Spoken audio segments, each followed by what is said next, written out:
Investing makes your money work for you rather than you working for your money.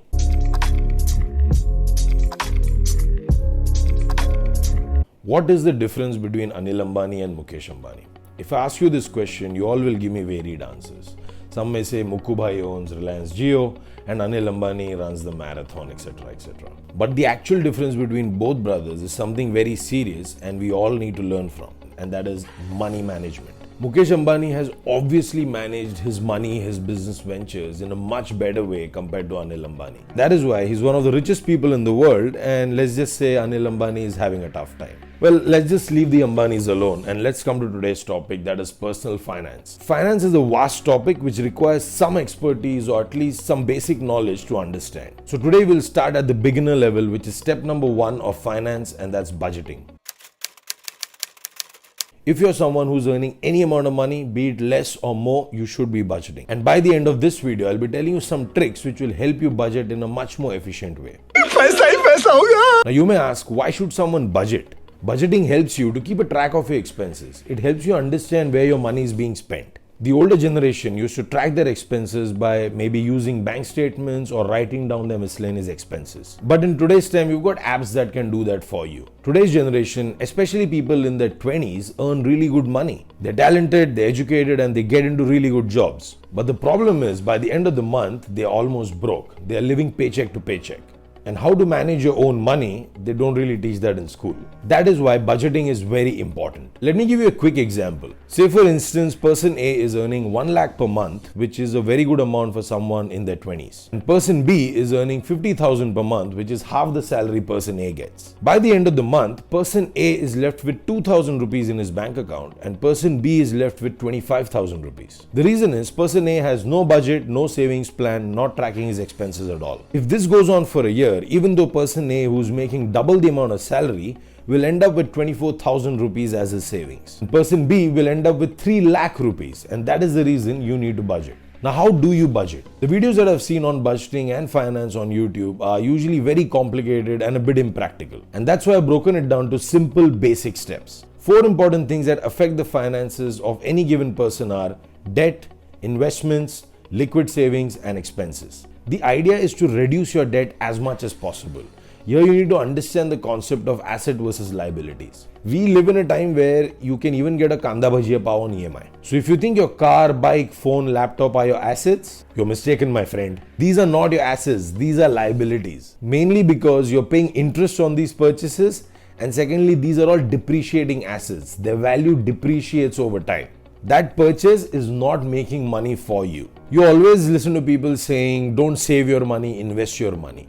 Well, that is right. But how much to invest and where do you invest? Well, investment is a very, very large topic which I'll talk about some other time. But what is important is you need to invest. You need to start investing at a very early age. And by investing, I'm not talking about putting money in your savings account. No! I am talking about mutual funds, equity, commodities. If you are someone who's a bit more conservative, you can even invest in a recurring deposit at a bank.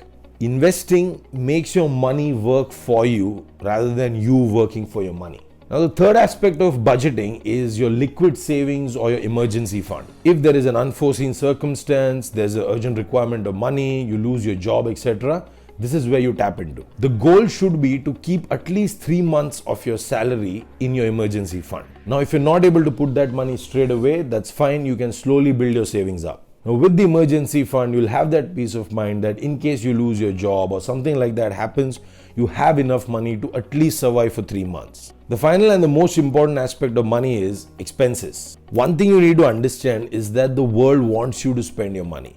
Businesses, restaurants, apps, friends, everything and everyone wants you to spend your money. And there's nothing wrong in that. Expenses mainly come down to 2 things. First is your wants and second is your needs. Needs include your rent, bills, food, fuel cost, if you're someone who sends money home, all of those things. And wants include your iPhone, traveling, expensive gifts, partying, etc., etc. The traditional way of budgeting is the 50-30-20 rule, where 50 is your needs, 30 is your wants, and 20 is your saving or investing. Well, this does not really work in today's time. So what do? We actually turn it around. Let me give you an example. Let's say I make 70,000 rupees a month. First, instead of looking at my expenses, I'll look at my debts. And in debts, I'll include the money that I owe to other people. So maybe I have a credit card or something. And I'll also include my fixed expenses. So say my rent is 10,000 rupees a month, my phone bills, my credit card dues, my fuel cost. Let's say I spend around 20,000 a month. Then we need to calculate the money that I spend on my needs, which is groceries, food, the money that I send home every month. Let's just say it's another 20,000. We have already deducted all the expenses which are absolutely necessary, and now we are left with 30,000 for the month. Now we can put 10,000 per month in our emergency fund and use another 10,000 for investments. So in a year's time, you'll have 1.2 lakhs in your emergency funds, and you'll also have 1.2 lakhs in your investments, which should give you a return of say around 4 to 6%.